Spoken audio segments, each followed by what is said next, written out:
আসসালামু আলাইকুম রহমতুল্লাহ। আজকের এই ভিডিওতে আমি আলোচনা করব কুচিন মুরগির দাম, কুচিন মুরগির বৈশিষ্ট্য এবং কুচিন মুরগি কি কুচে বসে। কুচিন মুরগি হলো একটি শৌখিন মুরগি যা তার সৌন্দর্যের জন্য জনপ্রিয়। এই মুরগির প্রজাতিটি মূলত চীন থেকে এসেছে, তবে এখন পুরা বিশ্বে এই মুরগিগুলো ছড়িয়ে পড়েছে। তার সৌন্দর্যের জন্য শৌখিন খামারিরা এই মুরগিগুলোকে পালন করে। প্রথমে এই মুরগির কিছু বৈশিষ্ট্য আপনাদের মাঝে উপস্থাপন করব।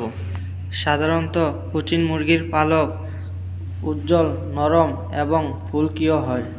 এর পালকগুলো অনেক বড় এবং অনেকটা কুকড়ানো হয়ে থাকে, যা তাদের সৌন্দর্য বাড়ায়।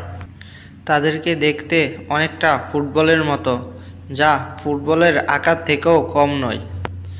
যদিও কুচিন মুরগি অন্যান্য প্রজাতির মুরগি থেকে একটু কম ডিম পারে, তবে তাদের ডিমের মান অনেকটা ভালো হয়।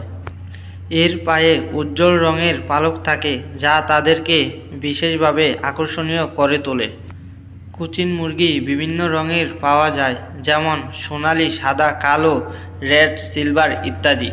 তাদের পালক অনেকটা ঘন এবং অনেক বড় হয়, যা তাদেরকে শীতের আবহাওয়া থেকে রক্ষা করে, ফলে শীতকালেও তারা ভালো থাকে। বর্তমান বাজারে এক জোড়া রানিং কুচিন মুরগির দাম 5 থেকে 8 হাজার টাকা। তবে এটি মুরগির কোয়ালিটি, ব্লাড লাইন এবং অঞ্চল ভেদে কম বেশিও হতে পারে। এখন আসা যাক কুচিন মুরগি ডিমে তা দিয়ে বাচ্চা ফোটায় কিনা। এর আনসার হলো হ্যাঁ, কুচিন মুরগি নিজের ডিম নিজে তা দিয়ে ডিম থেকে বাচ্চা ফোটায়। কুচিন মুরগি তাদের সৌন্দর্য, পোষক প্রকৃতি এবং দুর্দান্ত পালকের জন্য সাধারণত তাদেরকে শখের পোষা প্রাণী হিসেবে পালন করা হয়।